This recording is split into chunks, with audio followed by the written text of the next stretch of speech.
यहीं से तीर आ रहा है, कुछ नहीं यहाँ से आने जी बोलिए।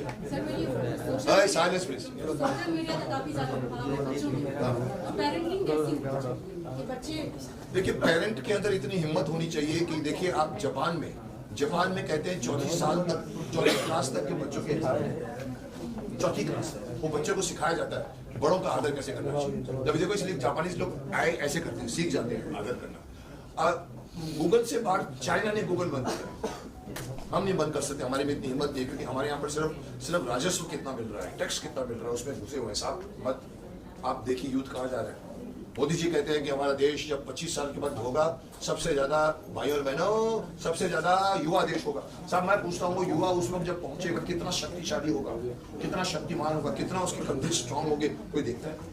आज की जो एजुकेशन में जा रहा है बच्चा आएगा, पहुंच के 25 साल का भी होगा लेकिन आपका देश की फिजिकल एक्टिविटीज की टीचिंग्स नहीं है, योगा नहीं है, खेल नहीं है। बच्चा वीडियो गेम खेलता है। हम लोग कितनी चोर पुलिस थप्पा मारामारी करते थे, धूप मिलती थी जी। सर मैं कहना चाहता सर, आप जैसे नेता को हमारे देश की जरूरत है, क्या चुनाव लड़ेंगे सर? इसलिए प्रधानमंत्री पद में चुनाव। सर आज से 25 साल पहले नकवी जी ने मुझे कहा था, मैं उस जमाने में बीजेपी की कैंपेनिंग करता था, वाजपेयी जी से लेकर अडवाणी जी से लेकर सुषमा स्वराज के लेकर सुषमा जी सबकी मैंने कैंपेनिंग की थी। उस समय शक्तिमान 3 साल हुआ, 2000 की बात कर रहा हूँ साहब। उस वक्त भी नकवी जी ने कहा आप मुकेश जी अपने बारे में नहीं सोचते। मैंने कहा मुझे कोई टिकट विकेट नहीं चाहिए, मैं शक्तिमान बन के बहुत कुछ करूँ। मुकेश जी पद्मश्री के बारे में क्या कहना चाहेंगे? पद्मश्री आप ले लीजिए मेरे बिहार से, मुझे कोई शौक नहीं है पद्मश्री लेने का।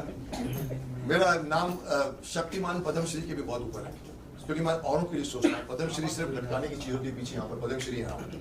मुझे किसी ने कहा था एक बार सर कि सर आप पद्मश्री, मैंने कहा देखो मैं लॉबी नहीं करूँगा सर, आपको कुछ नहीं करना है, आप हाँ बोल दीजिए आपको चाहिए। मैंने कहा हाँ क्या होता है, उन्होंने हाँ बोल दिया, हम करेंगे जो कुछ करना। सब कुछ करने के बाद में, सब कुछ होने के बाद में मालूम पड़ा कि मैं चुपचाप बैठा हूँ। बोला राष्ट्रपति जी ने भी कहा मुकेश जी को तो मिलना चाहिए, पर साहब नहीं मिला।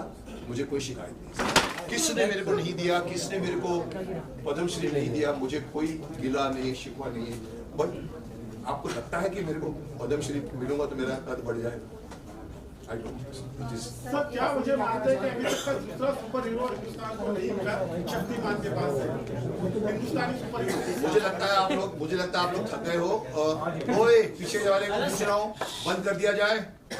आप लोग अभी थक गए हो, मुझे लग रहा है मुझसे ज्यादा आप थक गए हो, जबकि थकना मुझे चाहिए। मैं बोल रहा हूँ पिछले 1 घंटे से, तो आप लोग किसी में इंटरेस्ट नहीं, आप बातें कर रहे हो आपस में। सवाल तो जी सर आज गूगल और सोशल मीडिया के दौर में बच्चे आसानी से सक्सेस की और देखते हैं, उनको लगता है कि इसके जरिए आसानी से सक्सेस मिल जाती है। कहीं ना कहीं पढ़ाई लिखाई पे भी ध्यान नहीं देते हैं, वो सोशल मीडिया के जरिए कहीं ना कहीं इजी सक्सेस और इजी पैसे कमाने के धुन में लगे हुए। ऐसे बच्चों को आप क्या संदेश देंगे एज ए शक्तिमान? देखिए मैं बदनाम हूँ, मैं बोल जाता हूँ, लेकिन मेरी बात आगे जाके लोगों को समझ में आती है। मैं आपको छोटी सी बात इसका जवाब दूंगा आपको। सोशल मीडिया जिसको आप बोल रहे हो, गूगल आप जो बोल रहे हो, मोबाइल फोन बोल रहे हो, अगर गलती से आप मुझे प्राइम मिनिस्टर बना दो देश का, तो मैं आपका सारा मोबाइल फोन छीन दूंगा। 1 साल तक बिना मोबाइल के काम करके देखिए साहब। STD फोन हम मनाली से उतरते थे कुल्लू में फोन करने को, STD बूथ, आज बाथरूम में बैठ के बात कर रहे हैं। इससे बाहर निकल के 1 साल बोलिए आप ग्राउंड फोन से बात करिए, आपके घर में कर दीजिए। आजकल क्या एक लड़की से अपने गर्लफ्रेंड से रात को 2:30 बजे चादर के अंदर फोन करके बात करते सर, बंद हो जाएगा। बाहर आके बात करो, माँ बाप भी सोए पड़े, अरे कैसा है, तो हिम्मत नहीं बढ़ेगी उसकी। सिर्फ बिगड़ना यहीं से शुरू होता है। माफ करना, मैं आज के बच्चों के खिलाफ नहीं, लेकिन कहीं ना कहीं कमान नहीं है किसी की, माँ बाप की कमान हट गई है। तो गूगल और सोशल मीडिया, मुझे पूछो तो इस सदी का सबसे बड़ा इन्वेंशन है ये मोबाइल फोन। और सबसे कौन सा वर्ड यूज करूं, सबसे न्यूसेंस वर्ड। आप आर्टिफिशियल वर्ल्ड में घुस जाते हैं। दिन भर आपसे कोई आदमी बात करता है गूगल में, आप देखो फोन पकड़ के खड़ा रहेगा, आप बात कर रहे हो, हाँ वो क्या है मुकेश जी, वो एक्चुअली क्या है ना, वो मैं आपको बताने जा रहा था, और वो यहाँ देखता साहब, वो देखता कि मेरे को फोन क्यों नहीं आया। Unnecessary distracting media. इसीलिए सोशल मीडिया से बाहर निकलो। अगर मुझे दे दो डंडा तो मैं बोलूंगा चल मोबाइल के सारे कनेक्शन बंद कर दो, सारे जो कमाई कर रहे हैं, और आपको सब कुछ सीखना करना पड़ेगा अपने आप से। आप फिर फिजिकल जिंदगी जीना शुरू करोगे, अभी आप आर्टिफिशियल वर्ल्ड में जीओगे। सर नई जनरेशन की पीढ़ी आप देखने के लिए तैयार है। हमने तो बहुत एंजॉय किया। आज की जनरेशन को आप किस तरह की सीख देना चाहेंगे? देखिए, आज की जनरेशन को 1997 के बच्चों से 10 गुना ज्यादा सीख की आवश्यकता है। आज के बच्चे भाग रहे हैं और बच्चों को खड़ा करके कुछ न कुछ मार्गदर्शन करना, जो माता पिता नहीं कर पा रहे, गुरु भी नहीं कर पा रहे, बच्चे गूगल के साथ जा रहे हैं। तो इसके लिए मैं आया हूँ कि उन बच्चों को मार्गदर्शन चाहिए। तो शक्तिमान का सुपर हीरो लेकर नहीं आया हूँ, शक्तिमान का सुपर टीचर लेकर आया हूँ जो बच्चों को सिखाएगा। हाँ, एक सेकंड का पॉज। अरे साहब, या तो मैं बोलूँ या आप बोलेंगे। ओ साहब, पीछे कोई कुछ नहीं बोलेगा, क्या आवाज कर रहा है? कोई नहीं बोलेगा कुछ भी पीछे। ओके, आइए चलिए, आइए। आज जो गाना लॉन्च हुआ उसके देखिए, मैं सीखने की कड़ी में सबसे पहले मुझे महसूस हुआ, ठीक है, मुझे ऐसा लग रहा है कि सिर्फ बच्चों को ही नहीं, बड़े और बुजुर्ग को भी जरूरत है हमारे क्रांतिकारी को जानने के लिए। क्या फ्यूचर में जो नया गाना आएगा वो उनको ध्यान में रखते हुए बनेगा? नहीं, देखिए, इन वे देखिए, बच्चों की स्लेट खाली होती है। मैंने अभी बीच में कहीं कहा था, मैंने कहा छठी क्लास से आप संस्कृत डाल दीजिए। जैसे लॉर्ड मैकॉले ने छठी क्लास में इंग्लिश डाला था 1835 में। आज हम वही कॉन्वेंट स्कूल में पढ़ते आ रहे हैं। आप संस्कृत पढ़ाइए, साहब बड़ों को नहीं पढ़ा सकते, उनका दिमाग जो होता है ना, ट्रैफिक जैम होता है। छठे बच्चे का मैंने कहा गीता पढ़ाइए छठी में। सो बच्चों को सिखाने के माध्यम से, मेरे को किसी ने कहा, अरे साहब मुकेश जी, छठी में गीता डालेंगे तो बच्चों को गीता क्या समझ में आएगी? मैंने कहा नहीं आएगी ना, माँ बाप से पूछेंगे। अगर माँ बाप को भी नहीं आएगी, कुछ माँ बाप ऐसे होते शायद उनको भी पता नहीं होते, तो वो अपने दोस्तों से पूछेंगे, अरे मेरा बच्चा पूछ रहा है, मुझे बताओ यार, अदरवाइज मुझे बुरा लगे। So that this is the way you will teach Gita to everyone, which is the most essential element of today. जिंदगी का जीने का तरीका गीता सिखाती है। अफसोस की बात है कि हम दुनिया भर के अलग अलग फिल्में देखते हैं, लिटरेचर पढ़ते हैं, हमारे खुद के संस्कृत में बने हुए न वेद, पुराण, न उपनिषद, न रामायण, न महाभारत पढ़ते हैं। पढ़ के देखिए सर, आजकल के बच्चे जो हैं माता पिता से और सर काफी महान पुरुषों से काफी दूर रहते हैं। और सर, ये जो कथा आजादी के वीरों की कहानी है, इसमें सर क्या कुछ एक्टिंग के जरिए भी कुछ ऐसा संदेश शक्तिमान रूप में देखने को मिलेगा ताकि बच्चे और ज्यादा उसको कैच कर सकें? देखिए, आपका पहला सवाल ये है कि आजकल के बच्चे माँ बाप से दूर होते जा रहे हैं। ये मैं अभी भी बोल रहा हूँ, रिपीट भी कर रहा हूँ कि आजकल का बच्चा गूगल का दोस्त बन गया है। आज ना वो अपने माँ बाप से पूछता है, ना टीचरों से पूछता है, वो गूगल को पूछता है, अरे मेरे पेट में दर्द हो रहा है, मैं क्या करूँ? They have depended so much on this thing. तो उसके बच्चों ने जो माँ बाप से नहीं सीखते, न बैठते हैं, उनको हमें तैयार करना पड़ेगा। Gana is the most sweet medium to teach.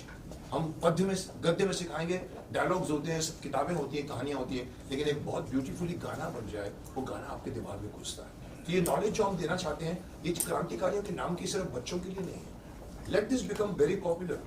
All these क्रांतिकारियों की पढ़ाई स्कूल की किताबों में होनी चाहिए। हमारे इतिहास को बाहर वाले लिखते हैं, हमने नहीं लिखते। हमारे यहाँ पर मुगल खानदान सिखाया जाता है, झांसी की रानी के बारे में नहीं बताया जाता। मदर टेरेसा के बारे में लिखते हैं, झांसी की रानी के बारे में कम लिखते हैं। क्यों? क्योंकि हमारा बनाने वाले सिलेबस बाहर के। मुझसे पूछो तो मैं एक लाइन में कहूँगा, आज का एजुकेशन सिस्टम को टोटली रिवैम्प कर देना चाहिए। गुरुकुल में चलिए साहब, गुरुकुल की टीचिंग सिखाइए। भले आप अपने कमरों में सिखाइए, पेड़ के साथ बैठने जरूरी नहीं है, बैठते थे राम और वो। आप गुरुकुल में सिखाइए। एक बच्चा 13 साल की उम्र में सेल्फ सफिशिएंट हो जाता है। उसको कपड़ा बुनना भी सीना भी आता है, कारपेंटरी भी आता है, लैंप चेंज करना, बल्ब भी आता है। आजकल के BA BCom को बोलो लैंप चेंज करो, नहीं कर पाए, क्योंकि सिखाया नहीं जाता। Sir, we need to change the syllabus, we need to change the whole education. लेकिन मुझे ये लगा कि बच्चों को सिखाना जितना मेरा हक है, शायद नए शक्तिमान का नहीं होगा, क्योंकि उन्होंने कुछ नहीं किया है बच्चों के साथ दोस्ती। एक जमाने में मुझे याद है, जब शक्तिमान का कॉन्सेप्ट लेकर मैं धीरेन्द्र ब्रह्मचारी के गुरु थे, उनके पास मैं लेकर गया था ये पूछने के लिए कि कुंडलिनी होती है कि नहीं। उन्होंने कहा होती है साहब, कुंडलिनी के वो। उन्होंने मुझे कहा था, मुकेश जी आप ऐसा कर, 80-90 साल के सीधे बैठे हुए थे, बोला ऐसा करिए मुकेश जी, बच्चों को योगा सिखाइए। मैंने कहा देखिए, अगर मैं बच्चों को योगा सिखाऊंगा ना, सब भाग जाएंगे। पहले उनको दोस्त बनाने दीजिए, चॉकलेट देने दीजिए, उसके बाद जब वो बैठ जाएंगे तो मैं कुंडलिनी की बात करूँ तभी सुनेंगे। सो कहने का तात्पर्य यह है कि मैं बच्चों को, मैंने 30 साल लगाए हैं, 1997 से 2005, छोटी छोटी मगर मोटी बातें आती थी। उसके बाद हमारा गैप पड़ा 19 साल का।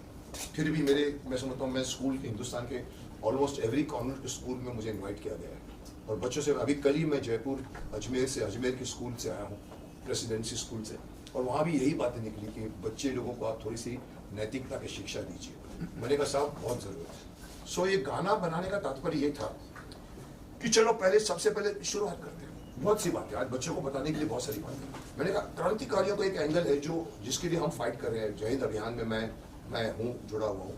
हम 8 साल से क्रांतिकारियों को शहीदों का दर्जा दिलाने के लिए सरकार से लड़ रहे हैं। तो मुझे लगा कि 10 में से 8 बच्चों को नहीं मालूम पड़ता कि अशफाकुल्लाह खान कौन था। तुर्रम खान, हम तुर्रम बताया क्या तुर्रम बन रहे हो तुम, तुर्रम खान बन रहे हो। किसी को मालूम है तुर्रम खान एक क्रांतिकारी था हैदराबाद से? नहीं। बिरसा मुंडा से लेकर जितने भी नाम आप गिनाना शुरू करो। हमने कहा चलो पहेली के थ्रू हम बच्चों से शक्तिमान पूछेगा। फिर मैंने कहा चलो एक काम करते मैं ही गाता हूँ इसको। फिर हमको लगा चलो शक्तिमान के कॉस्ट्यूम ऐड करते हैं। पहले शक्तिमान दिमाग में नहीं था, पर मुझे लगा कि शक्तिमान अगर बच्चों से पूछेगा तो 97 की मेमोरी ताज़ा हो जाएगी और वो जो बच्चे सीखते थे उस जमाने में और आज के बच्चे भी सीखेंगे। सो इसीलिए ये गाना बनाया है। आज़ादी के वीरों की ये कथा सुहानी लगती है, लाख छुपाया जाए जानी पहचानी लगती है। ये मैंने दृश्यता करके अपनी आवाज़ दी है। शक्तिमान की जबकि हम कल्पना